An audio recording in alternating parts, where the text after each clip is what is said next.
पुराने जमाने में एक राजा हुए थे, भर्तृहरि। वे कवि भी थे। उनकी पत्नी अत्यंत रूपवती थी।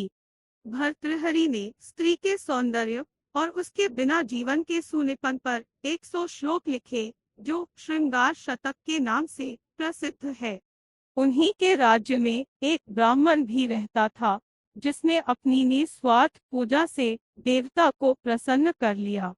देवता ने उसे वरदान के रूप में अमर फल देते हुए कहा कि इससे आप लंबे समय तक युवा रहोगे। ब्राह्मण ने सोचा कि भिक्षा मांग कर जीवन बिताता हूँ, मुझे लंबे समय तक जी कर क्या करना है। हमारा राजा बहुत अच्छा है, उसे यह फल दे देता हूँ।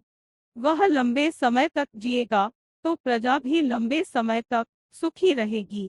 वह राजा के पास गया और उनसे सारी बात बताते हुए वह फल उन्हें दे आया। राजा फल पाकर प्रसन्न हो गया। फिर मन ही मन सोचा कि यह फल मैं अपनी पत्नी को दे देता हूँ।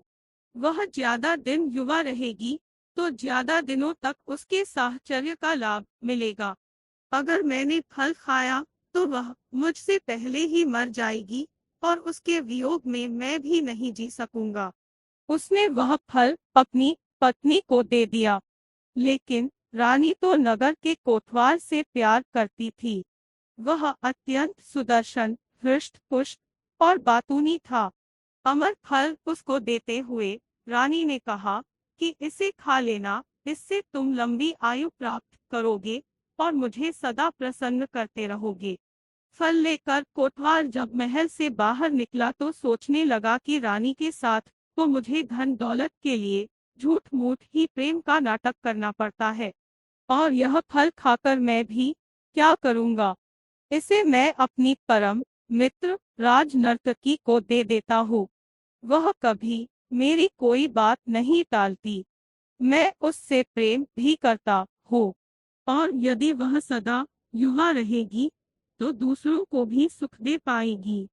उसने वह फल अपनी उस नर्तकी मित्र को दे दिया। राज नर्तकी ने कोई उत्तर नहीं दिया और चुपचाप वह अमर फल अपने पास रख लिया।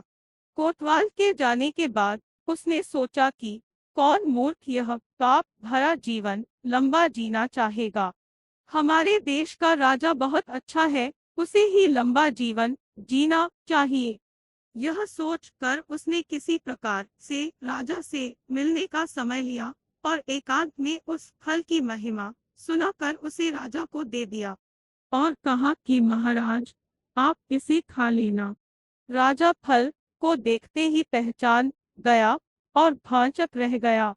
पूछताछ करने से जब पूरी बात मालूम हुई तो उसे वैराग्य हो गया और वह राजपाट छोड़कर जंगल में चला गया।